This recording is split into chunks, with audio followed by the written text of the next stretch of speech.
Hello friend, आपका स्वागत है मेरे यूट्यूब चैनल सैनिक क्लास सक्सेस में। जैसा कि आपको पता है, हम क्लास 10th के लिए और 12th के लिए चैप्टर लाइट यानी कि प्रकाश को पढ़ा रहे थे। जिस क्रम बढ़ते हुए हमने आपको पिछली वीडियो में बताया था कि प्रकाश के अपवर्तन के दो नियम होते हैं, फर्स्ट लॉ और सेकंड लॉ।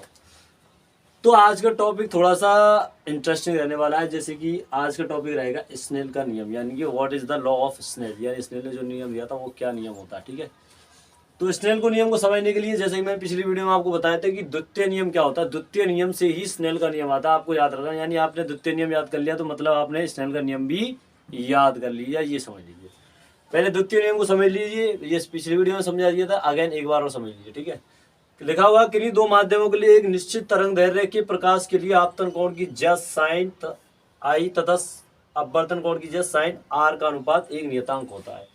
यानी कि बताया गया था वीडियो में पिछले में मैंने समझाया था, for light of a certain wavelength for any two mediums the ratio of a sine of the angle of incident and the sine of the angle of the refraction is a constant. इसको अगर हम फॉर्मूले के रूप में लिखे हैं तो sine I upon sine R equal to constant होगा according to second law of refraction of light.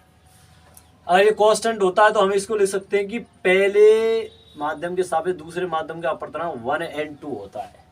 1n2 equal to n2 upon n1 होता है। ठीक है ना, कहता है कि इसे ही स्नेल का नियम भी कहते हैं, यानी कि जो सेकंड लॉ ऑफ लाइट और रिफ्रैक्शन ऑफ लाइट है, also it is called Snell's law. यानी कि जो द्वितीय नियम है, अपवर्तन का जो द्वितीय नियम है, उसको ही स्नेल का नियम भी कहते हैं। जहां पर देखिए 1n2 को प्रथम माध्यम के सापेक्ष द्वितीय माध्यम का अपवर्तनांक कहते हैं और इसे n या म्यू से दर्शाते हैं।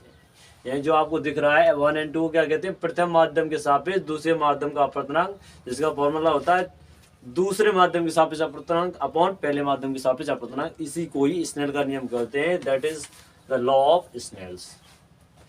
It is created by the second law of refraction of light. Okay, understand.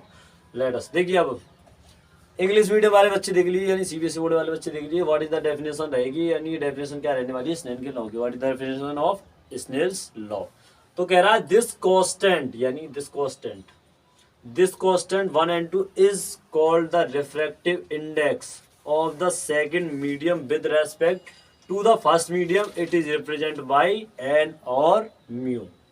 तो समझ आ गया आपको स्नेल का नियम क्या है। स्नेल का नियम कुछ नहीं है, स्नेल का नियम जो द्वितीय नियम जो अपवर्तन का नियम है वही स्नेल का नियम कह रहा था। वहां से जो 1n2 equal to n2 upon n बना था, वही फॉर्मूले से क्या होता है, स्नेल का नियम प्रोड्यूस होता है या फिर जनरेट होता है।